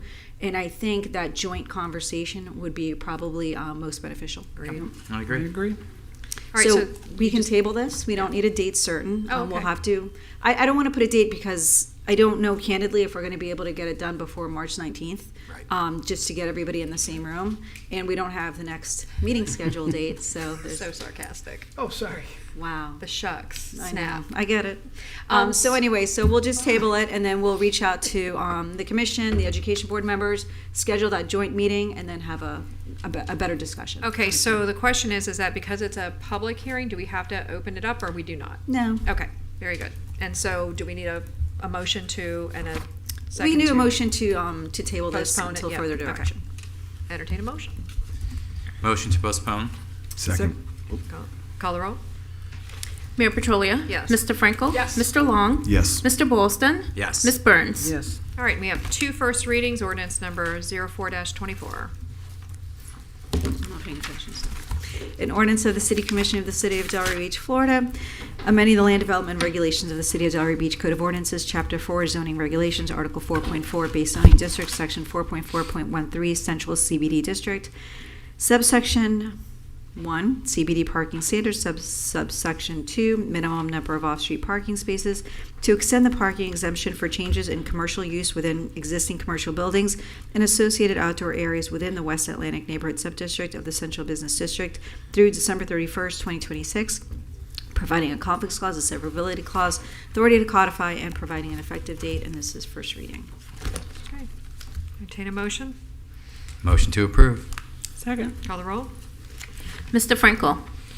Yes. Mr. Long? Yes. Mr. Boylston? Yes. Ms. Burns? Yes. Mayor Petrolia? Yes. Okay, ordinance number 06-24, also first read. An ordinance of the City Commission of the City of Delray Beach, Florida, amending the land development regulations of the City of Delray Beach Code of Ordinances, Appendix A, definitions, by updating the definition of tree trust fund to include a provision for the use of in lieu funds to offset maintenance costs for trees and palms, providing a conflicts clause, a severability clause, authority to codify, and providing an effective date. First reading. All right. Motion to approve. Second. Call the roll. Mr. Long? Yes. Mr. Boylston? Yes. Ms. Burns? Yes. Mayor Petrolia? Yes. Mr. Frankel? Yes. All right, now on to comments and inquiries. Mr. Moore? I yield at this time. Thank you. Okay. Ms. Jellin? I just want to say thank you. You're very welcome. Okay, to the city, we'll start with Deputy Vice Mayor. Anything? Yeah, I heard that we had some more vandalism to our Pride crosswalk. I wanted to just ask, just in general, like ballpark, what's it cost to fix it whenever we have that type of damage? In this, Oh, go ahead. Yeah, thank you. So in this particular case, once the matter was brought to my attention, I ended up spending a good deal of time on it to also include an estimate from the Director of Public Works. The damage to this effect ranges between $2,500 to $6,000. And therefore, the individual or individuals who committed this act, this does constitute a felony, and direction is likewise underway to pursue charges. That's good to know, and I hope the charges are a little heftier than they were last time this happened. But I guess the reason I bring it up, and I brought this up months ago, was one of the first things I brought up, in fact, was looking into maybe how much it would cost for us to replace this with colored pavers. Other cities have done that, and Missy looked into that, and we priced it out, and it wasn't cheap. But if this continues to happen, and it can cost up to $6,000 every time we fix it, I mean, it might be worth looking at that again. So I just wanted to bring this up again as something that I'd like to explore down the road, having a more durable sort of monument there. I know it's not a dedicated monument at this point, but in general, if it's going to continue to be vandalized by people, I'd like us to look into that as a city, just for maintenance, just to frankly save money long term on maintenance, if nothing else. So the question that I have for that, it's a good point, but you can still mark up pavers with tire tracks. I don't think that's going to change that, and we may end up having to pull out pavers, or I don't know if it blows it off or if it's impregnated with the color or what, but just keep it in mind. Second, I wanted to ask, haven't we had the last person who did this had to pay for it? Yes. So to me, it's good that we have somebody else paying for it. It's not taxpayer dollars if they're destroying it. Is that correct? If the person has the ability to pay. So. Okay. Well, there but should the court also typically orders it. And I know that when we're going to court with them, there should also be some sort of a secondary educational, maybe learning and going around and speaking on behalf of what this is about, because a lot of times people don't understand what they're doing. These are kids. This is a 19-year-old kid.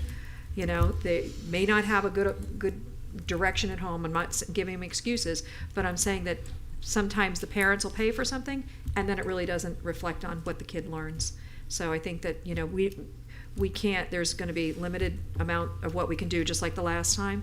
So my thoughts are that we try to see if there's a way that the courts can make that it be a little bit more of an educational thing on top of the financial, having to put it back into the shape that it was in. The state attorney's office will typically reach out to us as the victim and ask for some type of recommendation. So when they do that, we'll make that known.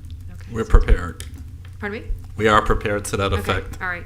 Yes. And I'll just add real quick, I do think that a 19-year-old kid peeling out on a rainbow-colored crosswalk probably knows what they're doing. No, I know they know The what last they're one was during a political rally, so they knew what they were doing, and it was, in my opinion, hate-motivated. But, there are costs also associated, just wear and tear on the paint that I think we probably could save on long-term. Because they have to repaint it, every couple years? Yeah. Every year? I think it's every Yeah, and that adds up, too, and it's staff time, and so... I would like to think that maybe long-term solution would be that, but again, it would be a cost-benefit analysis I'd just like for us to look into down the road. Sure. All right. Commissioner Frankel? Thank you very much. The only thing I wanted to recognize was on January 27th, which was a Saturday afternoon, Delray Citizens for Delray Police had their annual police volleyball tournament. I mean, if anyone wanted to see Assistant Chief Razor in a tank top, that was the place to be. But how many police officers were there? There must have been 50, 60, 70. Yeah, 40.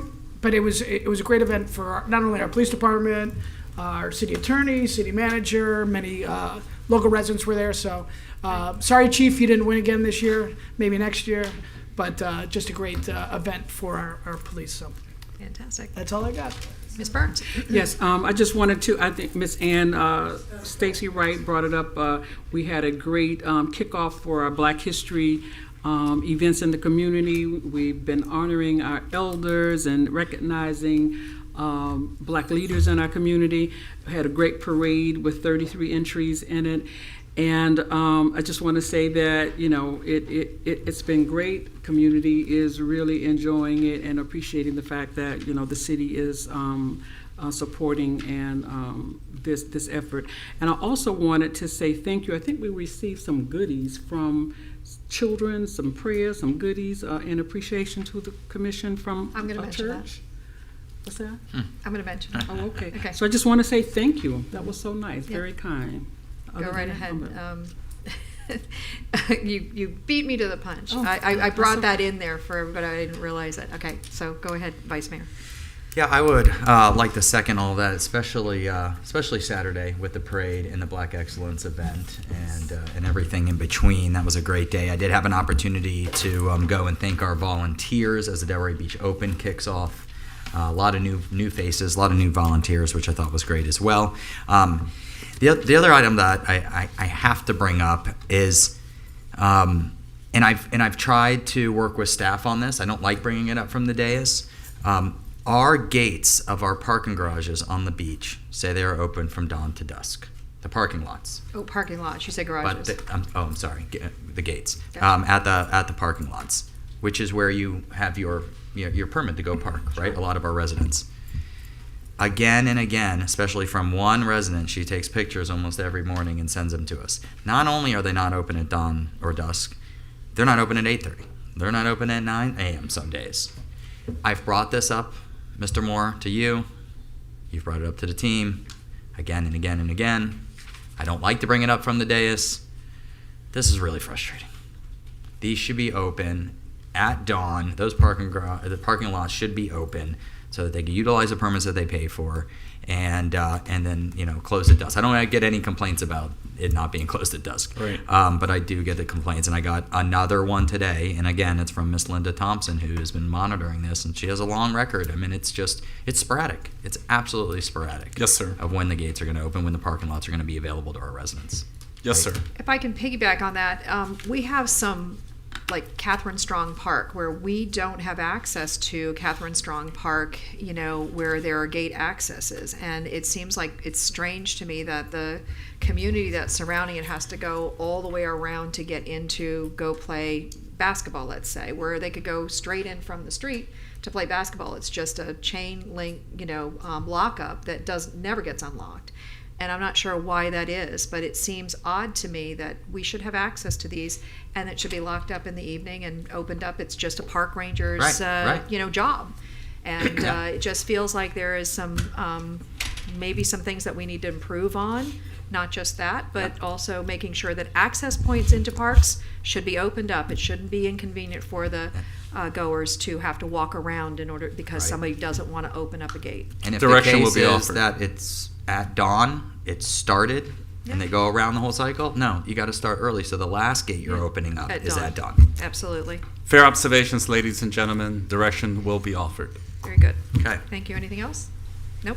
Okay, so we have the Mayor's Chess Challenge. It's coming up this Saturday, February 10th at the Field House over on Old School Square campus. It's the first year we're doing it, 10 a.m. to 12 p.m. And anybody's welcome to come and play, and it should be fun. A lot of our neighboring communities do this, and it was brought to us obviously by Mr. McCrae, who wanted us to also embrace it, and we did. Second thing I wanted to bring up is proclamations. I'm getting a lot of requests for proclamations. I got a request for the Hibernarians, and it's an ancient order of Catholics. I don't know, but they asked for a proclamation. Florence Fuller has asked for somebody representing them wants a proclamation. I'm bringing it to the board because I think that we need to make the decisions. We actually stopped doing just on request. It used to be that everybody who asked for one got one, and it became just a burden to the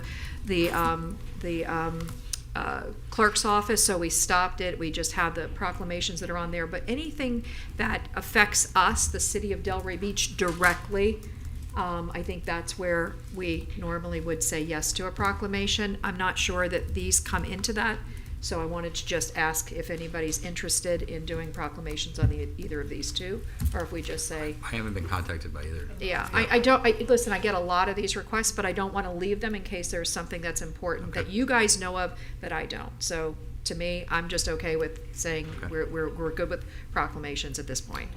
Okay, sounds good. And then, I wanted to bring this up, and it's not something you have to decide on, and I was going to hope that maybe Mr. Moore would then talk to some of the staff to see if it's possible.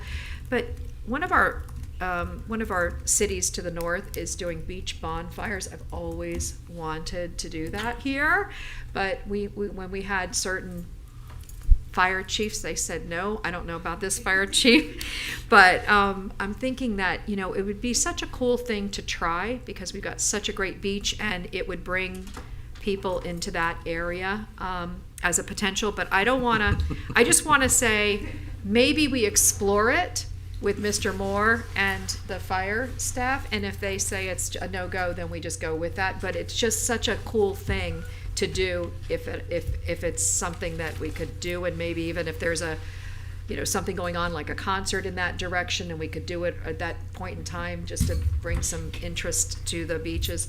I thought it would be something really cool. If you're all amenable to just letting him talk to the fire chief about it, then you can bring it back to us as to whether or not. Quick conversation. Is it going to be a quick conversation? I was hoping. Let it begin here. We go from there. So. All right. Well, you can bring back the no then at the next meeting, and I'll be okay with it. Trust me. Have a chat over some s'mores. That's right. All right. We had the Happy Wanderer Lady Golf League write a beautiful letter thanking us for all the improvements at Lakeview Golf Course. And they're in such appreciation that they sent us a really nice letter. And if nobody's been out on that course recently, I have. It has really made a big turnaround, and it's wonderful. And finally, I have a question, and again, I wanted to understand this. The lot on Lake Ida and Congress, there's been a lot of publications going out about it. We're going to be, I guess, talking about it next week. I wanted to ask, why is that coming up right now, and who is bringing that to a head to talk about what to do with that property? Because I just feel like it's probably not a good time to do that, considering what we have been dealing with and facing and has been written. So I'm questioning, is there somebody on the commission that wants to bring it up? It's a workshop item. And can you go back? What do you mean in reference to what's been written or what's been happening? There was a article, an editorial about it being part of a land swap for, that was written up, and it had something to do with one of the, I don't want to bring in politics, but the commissioner that was basically asked to leave the race. And so now that's kind of tagged with that, and I'm just wondering, are we going down this path for, I don't understand why we would want to go down this path right now, and what the purpose is. I don't know that reference, but and in regards to any land swaps, but Mr. Moore, you have received... Or land giveaway. That's what it really was. Go ahead. Okay. You have received several proposals, correct, in regards to that property? Some informal expressions Letters of of interest. Letters of interest. Yeah, nothing structured formally. Right, and because there's no plan in place or no consensus for what we want to do with that property, you denied those, correct? They didn't move forward in any ways. Correct. Right. And so when I was having a conversation with Mr. Moore about those letters coming in, about that interest, I said, well, we probably should have a conversation. If we're getting letters of interest similar to, at the golf course or whatever, we would have a workshop on it. To me, the timing is off. Let me tell you why. Not only because of what happened previous, but also because 3 of us might not be up here in a matter of a month and a half. You want to punt that workshop and to me, after March? It just doesn't make sense to start talking about what we want to do with property when for sure 2 of us are going to be gone. Right. And, and then we're going to have a new group coming in that we might have already made a decision about. So my thoughts are, if there is nothing pending. Yeah, I'm in favor. I think when I brought that up, this was probably a long time ago. It took a long time to get on the calendar and be prioritized over anything else. So I'll be supportive of us tabling this until sometime after the election outcome, because there's nothing immediately pending. However, there's some informal interest in that regard. And I've had discussions with some of you all about this individually, and therefore here we are. Yeah. So with that, I'll take that as consensus, and we're looking at one item for February 20th workshop meeting. So you might be able to move that up a little bit, but anyway, we'll determine that. I'll make a determination as we set the agenda. Sounds great. Thank you all. That's it from me. Anything else? Seeing nothing? Meeting adjourned. Good night, ladies and gentlemen. Good night.